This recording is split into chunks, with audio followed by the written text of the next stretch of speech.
जय हिंद दोस्तों।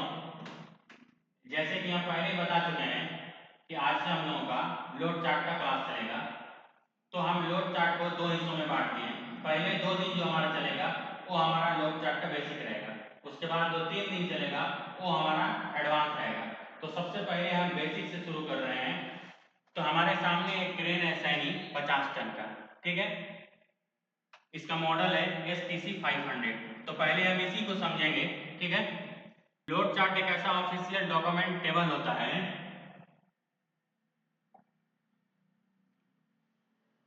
जो यह बताता है कि क्रेन कौन सा वजन किस रेडियस पर, किस बूम लेंथ पर और किस कॉन्फ़िगरेशन में सुरक्षित तरीके से उठा सकती है। मतलब जो क्रेन है वो उसका लोड चार्ट बता देता है पहले ही कि वो क्रेन उस वजन को कितना दूरी पर, कितना हाइट पे कैसे उठा सकती है, वो लोड चार्ट बता देता है। यह मोबाइल क्रेन के साथ कंपनी द्वारा दिया जाता है और सुरक्षित लिफ्टिंग के लिए सबसे जरूरी डॉक्यूमेंट होता है। सेफ उठाने के लिए सबसे जरूरी डॉक्यूमेंट जो है वो होता है लोड चार्ट। लोड चार्ट का मतलब मोबाइल क्रेन का लोड चार्ट आपको ये बताता है कि क्रेन कितना वजन उठा सकती है। लोड चार्ट बता देगा कि क्रेन कितना वजन उठा सकती है, किस दूरी मतलब रेडियस पर कितना वेट सेफ है, यानी कितना वजन सुरक्षित है, किस बूम लेंथ पर लिफ्टिंग क्षमता कितनी है, मतलब कौन सा बूम निकाले हैं। अभी मैं वो चीज आपको एक्सप्लेन करके समझाऊंगा जब लोड चार्ट को ग्राफ के साथ आपको बताऊंगा तो कि किस बूम लेंथ पर लिफ्टिंग क्षमता कितनी है। आउटरिगर पूरा फैलाने और आधा फैलाने पर कैपेसिटी अलग अलग होती है। ये सही है कि जब जैक पूरा निकालेंगे तो उसका जो लोड चार्ट में कैपेसिटी है वो होगा, अगर कम निकालेंगे तो उसका कैपेसिटी कम हो जाएगा। बहुत सारी क्रेनें हैं जिनके लोड चार्ट में ऐसा मेंशन है कि आधा जैक पर भी काम होता है। तो ऐसा भी क्रेन है। जैसे जैसे रेडियस बढ़ता है लिफ्टिंग कैपेसिटी कम हो जाती है। जैसे जैसे आपका बूम दूर जाएगा और वजन उठा दूर जाएगा तो रेडियस बढ़ जाएगा, तो आपका वजन उठाने का जो कैपेसिटी रहेगा वो कम हो जाएगा। मोबाइल क्रेन का लोड चार्ट किस लिए जरूरी है? बिना लोड चार्ट का काम नहीं होगा। नहीं, तो बिना लोड चार्ट का कोई भी काम नहीं होता है। आपको लोड चार्ट देखना ही है। ओवरलोडिंग को रोकने के लिए, किसके लिए? ओवरलोडिंग को रोकने के लिए लोड चार्ट का जरूरत पड़ता है। क्रेन ओवर टूरिंग से बचने के लिए, ओवर टूरिंग होता है जिसमें क्रेन ही पलट जाता है। जैसे जो ओवरलोडिंग है, ओवरलोडिंग में किस तरह का नुकसान होगा? जैसे ओवरलोडिंग उठाए सीलिंग टूट गया, ओवरलोडिंग उठाए क्रेन का लिफ्टिंग सिलेंडर फट गया, ओवरलोडिंग उठाए बूम टूट गया। तो ये होता है जो ओवरलोडिंग। और जो ओवर ये टूरिंग है ये है आपका कि क्रेन ही पलट गया। तो इससे बचने के लिए सेफ लिफ्टिंग प्लान बनाने के लिए बड़ी बड़ी कंपनियों में काम स्टार्ट होने से पहले लिफ्टिंग प्लान बन जाता है। उस प्लान में मेंशन रहता है कि इस क्रेन का ये रेडियस है, यहाँ तक इस जगह का ये रेडियस है, इस क्रेन का इतना सेफ लोड है और इस क्रेन का इतना कैपेसिटी बन रहा है और इतना ही वजन उठाना है। ऐसा नहीं कि कैपेसिटी बन रहा है 10 टन तो 10 टन उठाना रहेगा। तब उसके लिए लिफ्टिंग प्लान, उसके लिए दूसरी क्रेन आएगी, तब उससे बड़ी क्रेन आएगी, तब उसके लिए लिफ्टिंग प्लान बनेगा। एक्सीडेंट प्रिवेंशन को रोकने के लिए, ठीक है, राइट क्रेन सिलेक्शन के लिए, जैसे मैं अभी आपको बताया कि अगर कहीं 10 टन वजन उठाना है और कोई दूसरी क्रेन, छोटी क्रेन से नहीं हो रहा है, तो उसके लिए बड़ी क्रेन बुलाने के लिए, ये उसके कैपेसिटी में नहीं है, बड़ी क्रेन आएगी वो उठाएगी। लोड चार्ट कैसे पढ़ते हैं या कैसे देखते हैं? उसके लिए लोड चार्ट कैसे पढ़ते हैं?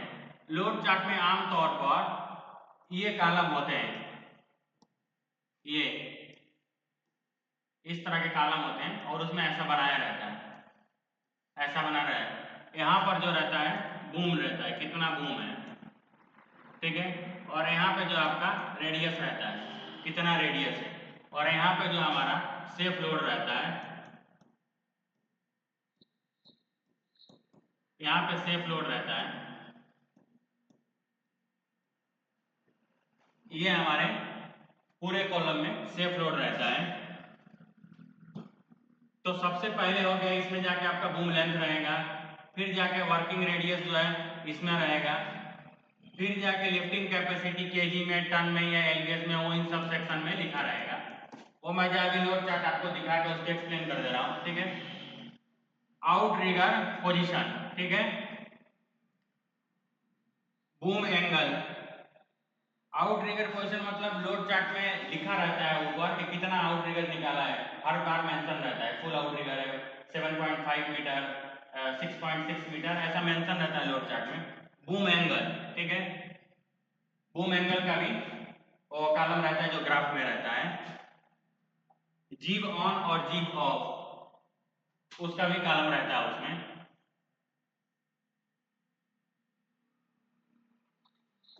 मान लो लोड चार्ट में लिखा है, ठीक है, या कहीं आप साइड देखने गए और वहां पे आपको पता चला कि बूम लेंथ है 27 मीटर, मतलब हाइट है 27 मीटर और 10 मीटर रेडियस है, और वहां पे जो वजन उठाना है वो है 12 टन। तो आप आएंगे लोड चार्ट में और लोड चार्ट में आप ढूंढेंगे कि हमारा ये कॉलम किधर है, यानी ये हमारा सेक्शन किधर है। तो ये जो हमारा है 27 मीटर बूम का यहाँ पे है, 27 मीटर बूम है और ये 10 मीटर रेडियस है, ये 10 मीटर रेडियस है। तो इसमें जो कैपेसिटी आ रहा है वो इसमें 12 टन दिखा रहा है, ठीक है। इस लोड चार्ट में यहाँ पे जो है वो 12 टन इसमें दिखा रहा है। मैं और क्लियर करने के लिए इसके सीधे एक पीडीएफ हमारे पास है, वहाँ पे लेके चल रहा हूँ, वहाँ से आपको समझा दे रहा हूँ। हमारे पास ये वही लोड चार्ट है जिसको हम लोग अभी देख रहे थे, ठीक है।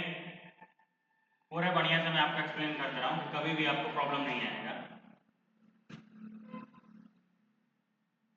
अभी जब बताया था आपको कि सबसे पहले क्या रहता है, सबसे पहले जो ऊपर का सेक्शन रहता है ये हमारा बूम लेंथ का रहता है, ठीक है। जैसे कहीं जा रहे हैं कहीं काम देखने का और पता चलता है वहाँ 38 मीटर हाइट है, ठीक है, टोटल हाइट जो है हमारा 38 मीटर है। फिर हमें पता चलता है कि 12 मीटर रेडियस है, 12 मीटर रेडियस है। फिर पता चलता है हमको कि वहाँ पे हमें 4 टन वजन उठाना है, ठीक है। तो हम आके लोड चार्ट में क्या करेंगे, सबसे पहले जाएंगे हम 38 मीटर वाले सेक्शन में। तो 38 मीटर को हम यहाँ से कवर कर लेंगे, 38 मीटर हो गया, ठीक है। उसके बाद हम जाएंगे 12 मीटर रेडियस में। तो हमारा ये 12 मीटर जो रेडियस का लाइन है वही है,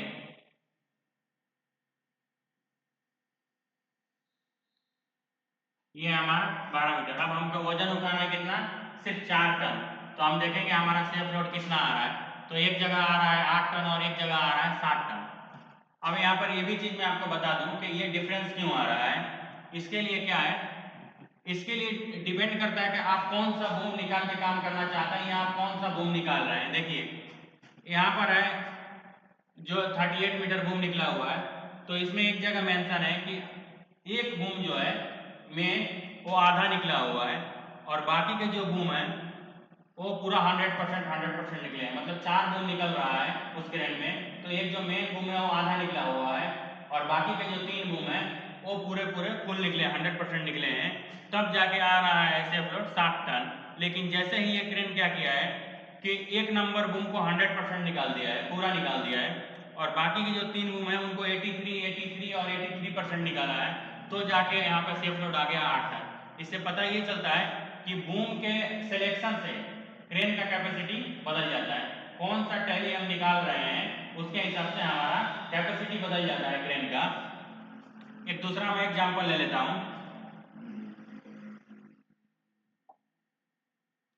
मान लीजिए हमारा ये जो बूम के लेंथ का सेक्शन है और यहाँ पे हमने डिसाइड किया कि हमें जो जहाँ पे हम गए हैं देखने के लिए काम, वो 27 मीटर बूम से हो जाएगा हमारा काम, 27 मीटर बूम से काम हो जाएगा, ठीक है।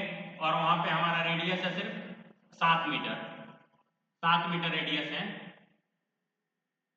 7 मीटर रेडियस है, 27 मीटर हाइट है और हमको वजन उठाना है वहाँ पे 12 टन, 12 टन वजन उठाना है। तब यहाँ पर हमारे पास दो विकल्प है। एक विकल्प है हमारे पास कि हम तीनों टैली 66% अगर निकाल दे रहे हैं तो भी हमारा 27 मीटर बूम कंप्लीट हो जा रहा है। वहां पे आ रहा है, हमें उठाना है जो 12 टन, तो वहां पे सेफ लोड आ रहा है 12 टन, ये आ रहा है 12 टन। लेकिन अगर हम उसी हाइट तक पहुंचने के लिए एक नंबर बूम को निकाल दे रहे हैं 100%, अब बाकी जो 3 बूम है उनको निकाल दे रहे हैं 33%, तो हमारा कैपेसिटी आ रहा है 18 टन।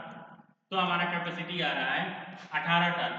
तो हम क्यों नहीं इसको निकालेंगे कि एक नंबर टैली को 100% निकालेंगे, ये सेफ रहेगा। थोड़ा बहुत अगर झटका मिलेगा तो हमें किसी तरह का कोई टेंशन नहीं रहेगा। अगर ये बूम निकाल रहे हैं तो ये बूम पे लोड, इस बूम पे काम करना सेफ नहीं है, क्योंकि 12 टन आपका सेफ लोड है और 12 टन इसमें लोड चार्ट में भी है इधर, तो इसको कर रहे हैं तो ये सुरक्षित नहीं है। उससे अगर वो वजन उठाना है आपको तो आप इस बूम को सिलेक्ट करें जिसमें एक नंबर बूम 100% है और बाकी जो 3 टैली है वो 33% है। तो बूम के सिलेक्शन से भी कैपेसिटी बदल जाता है, ये चीज याद रखिएगा। उसके बाद एक और इसमें हमारा पॉइंट है इस लोड चार्ट में। अभी 4 दिन पहले हमारे जानने वाले का फोन आया था, वो बोल रहे थे जो हमारा साइनिक क्रेन है उसमें ये डार्क लाइन क्यों दिया है, इस डार्क लाइन का क्या मतलब होता है। देखिए ये डार्क लाइन जो है, ये एरिया इनके मुताबिक, लोड चार्ट के मुताबिक ये सेफ नहीं है इधर काम करने के लिए।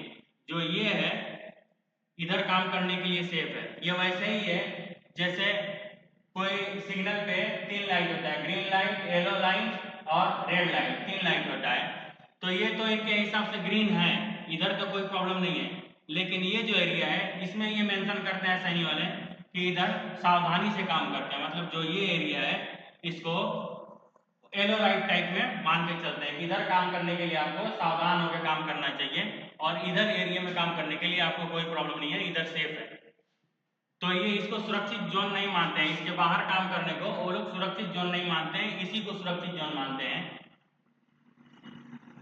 मुझे उम्मीद है आपको ये मेरा लोड चार्ट जो मैं एक्सप्लेन किया वो समझ में आया होगा।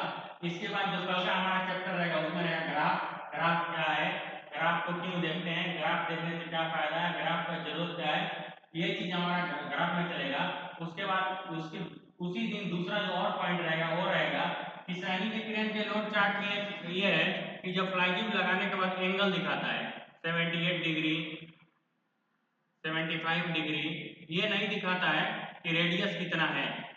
दिखाता है कि 78 डिग्री पे इतना सेफ लोड आ रहा है, 75 डिग्री पे इतना आ रहा है, मतलब लास्ट जो 55 डिग्री तक उसका चार्ट में दिखाता है।